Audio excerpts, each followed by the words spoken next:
నెల్లూరు జిల్లా కందుకూరులో ఎమ్మెల్యే బుర్రా మధుసూదన్ యాదవ్ కుటుంబ సభ్యులతో ఎన్నికల ప్రచారం నిర్వహించారు. ఇంటింటికి తిరిగి వైసీపీ చేపట్టిన సంక్షేమ పథకాలను ఓటర్లకు వివరించారు. జగనన్న పరిపాలన వల్ల లబ్ధి పొందిన ప్రతి ఒక్కరూ ఫ్యాన్ గుర్తుకు ఓటు వేసి అఖండ మెజార్టీతో తనను గెలిపించాలని ఆయన అభ్యర్థించారు.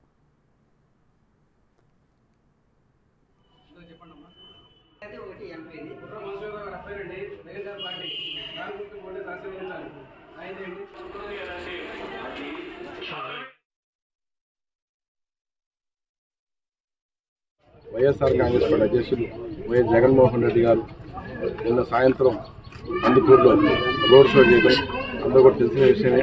రోడ్ షోకి ప్రజలందరూ కూడా స్వచ్ఛందంగా ఓగూరు నుంచి వయా పోస్ట్ ఆఫీస్ సెంటర్ మీదుగా అయ్యప్ప స్వామి గుడి దాకా స్వచ్ఛందంగా ఇళ్లలో నుంచి వచ్చి నిలబడి జగన్మోహన్ రెడ్డి గారు స్వాగతం ఎంతో సంతోషదాయకం.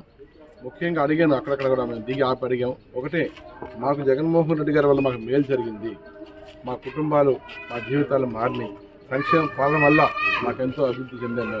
అంటే మేమందరం కూడా జగన్మోహన్ రెడ్డి గారు రుణపడి ఉన్నాం. రాబోయే రోజుల్లో మే 13వ తారీఖు ఎలక్షన్ ఎప్పుడు వస్తుందా, 13వ తారీఖు ఎప్పుడు వచ్చిందని చెప్పి కూడా మేము చూస్తున్నాం. ఎలక్షన్ రావటమే మేము తరువాత తప్పకుండా మేము జగనన్న రుణం తీసుకుంటాం. ఫ్యాన్ గుర్తుకు ఓటేసి జగన్మోహన్ రెడ్డి గారు రుణం తీసుకుని చెప్పడం నిజంగా మాకెంతో సంతోషంగా ఉంది. ఇప్పుడు కూడా గడప మేము తెలుసు ఒకటే చెప్పేదల్లా ఒకటే, జగనన్న వల్ల మాకు మేలు జరిగింది, పథకాలు మాకు వచ్చినాయి, మేము జగనన్నకి సపోర్ట్గా ఉంటాం, ఫ్యాన్ గుర్తుకు చెప్పడం కూడా మాకు